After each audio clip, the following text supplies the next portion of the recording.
Hi people, Moino Ravenberg here again as always and as usual. Yeah, it's been like what it feels like ages since I've done a spirit video. In any case, this is a treat for you guys. As you can tell, the spirit that I'm going to cover based on the header of this video is the Aztec God of Death, Mictlantecuhtli.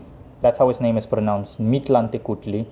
That will bring the toll or the tally or the total of the three gods, Aztec gods that I've covered. First one was Quetzalcoatl. Second one was Huitzilopochtli, and now it's Mictlantecuhtli's turn. So yeah, I'm gonna read briefly from an article on a website called mythopedia.com. You can find that linked in the description below for any person that wants to know the full story on him.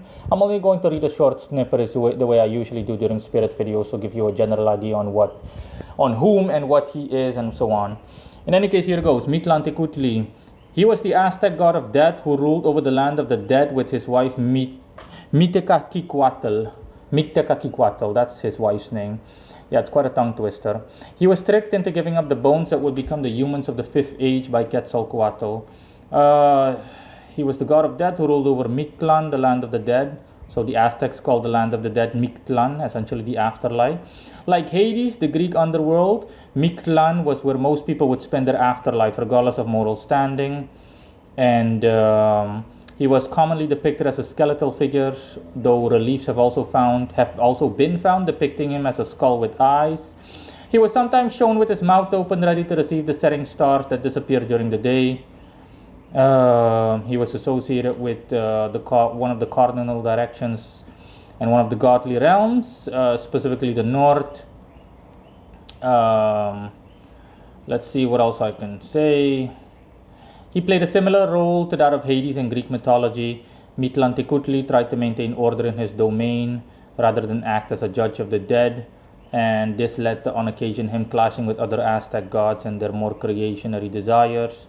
And it just goes on and on, okay? I'm not going to keep going. You can read the entire article in all of its so-called glory, in all of its hypothetical glory if you wish.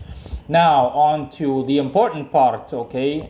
Specifically occult-wise, as in, what is Mictlantecuhtli's information and what does he offer? So what are his attributes and what does he offer as a spirit to any magician or any magical practitioner wanting to work with him?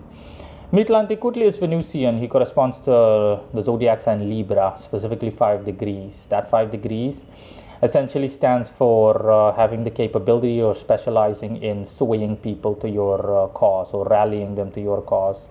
Essentially influencing someone through gracious means to the point where they quote unquote fall under your spell, and they essentially you influence them to do your bidding or to do whatever it is that you want them to do by being a smooth speaker, for example, you name it. In any case, I'm going to read from my own information. Specializes in relationships with people, as in cultivating them, anything from romance to business, etc. Wealth and art forms, e.g. painting, dancing, singing, so making music, and making the home beautiful in a superficially naturalistic way. Is more inclined to help women or easier to work with them compared to men. Can also help people in politics. So yeah, now I'm going to elaborate. Yeah, he specializes in relationships with people. Since he's Venusian, he is like a peacemaker. He can, you name it, everything relating to people. Anything from a romantic relationship to a business relationship. Although the part about if you work with him, having difficulty in getting along with the opposite sex definitely is kind of contradictory. But in any case, basically, working with him will make it so he'll bestow upon you his specialty, which is being able to rally anybody to your cause. Essentially, being able to actually make it so that people, essentially listen to what you have to say and actually do what you say. Not in an extreme way, but let's just say influencing people, making you so charming and such a magnetic speaker that everything you say and do will influence people to such an extent that they'll actually go along up to a certain degree or extent, of course, to the point where they actually do your bidding, to the point where they actually do what you want them to do, essentially. And that's also why it says that he can also help people in politics, okay? Imagine this is one of the default things that a successful politician has. He's capable of rallying people to his or her cause by simply being a magnetic speaker, by being a great orator, as in actually being influential and having some kind of spell over people in a hypothetical way. And for the rest, he specializes in wealth as well as art forms, as in making your home beautiful in like a superficially naturistic way. Just generally speaking, being inclined to good taste. And like I said, Mictlantecuhtli, generally speaking, he has a stronger effect on women since he's Venusian, so he can help women more easily than men. And therefore, as a woman, it's easier to work with him compared to if you were to be a man or if you're a guy. So yeah, those are his benefits. Like I said, for the rest, also art forms, singing, painting, dancing, anything you can think of that can be seen as an art form, okay, is like making music, for example, becoming a successful musician, you name it. The drawback is that, like I said, he'll make it so that people that work with you, generally speaking, will not get along well with the opposite sex. So if you're a woman, you won't get along well with men, specifically in the household, if you're married or similar, or if you're seeing someone on a serious level. And generally speaking, working with Mictlantecuhtli on a heavy-set basis will, generally speaking, lead to you butting heads with your partner, essentially, as well as experience misfortune on a day-to-day basis. Think of small things like stubbing your toe up to having, I don't know, a tree branch fall on your head, although that's an extreme example. Let's just say run-of-the-mill things of a mundane nature, by accident hitting your hand briefly. Nothing too tremendous or too serious, but, simple stuff like that, okay?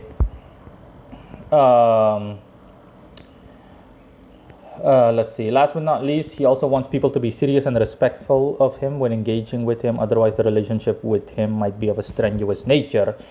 Though that's the last of my my notes. So yeah, that's essentially it for Mictlantecuhtli. I have to say that I do love these elaborate names of the Aztec pantheon. It's hilarious because it's a challenge to pronounce it, but I can still pronounce it. Mictlantecuhtli. Mictlantecuhtli's wife was, again, Mictlantecuhtli. Wait until the end screen and you'll see how to pronounce Mictlantecuhtli's name in a separate, very short 30-second video. But you've heard me pronounce it already. That's just for good measure's sake. And again, check the link in the description below if you want the article on mythopedia.com, if you want to read all about him and what he was all about and his role in the Aztec pantheon of gods and whatnot. Was worshipped throughout Mesoamerica and so on. Okay, the thumbnail image of this video is taken simply from the internet, and that's how he's generally depicted, as a skeleton.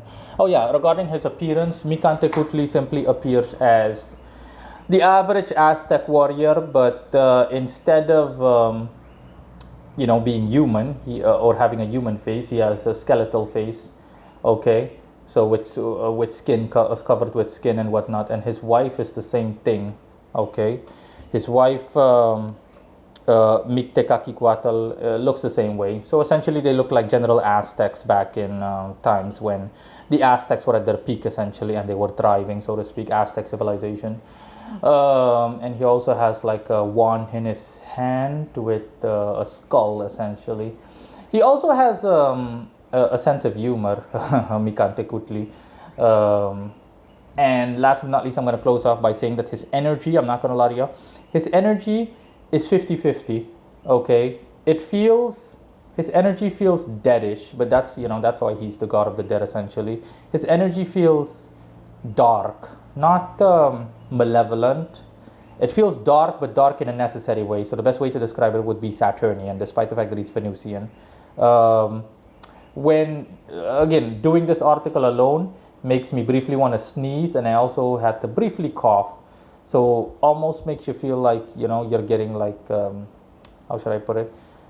Superficial hints of illness, essentially. Not that I'm becoming ill. This is purely me allowing myself to become subject to his energy for the sake of transparency regarding this this video and this article. So yeah, nothing too serious. Like I said, it's all part of the whole daily misfortune deal. So yeah, that is all. See you guys later. Bye.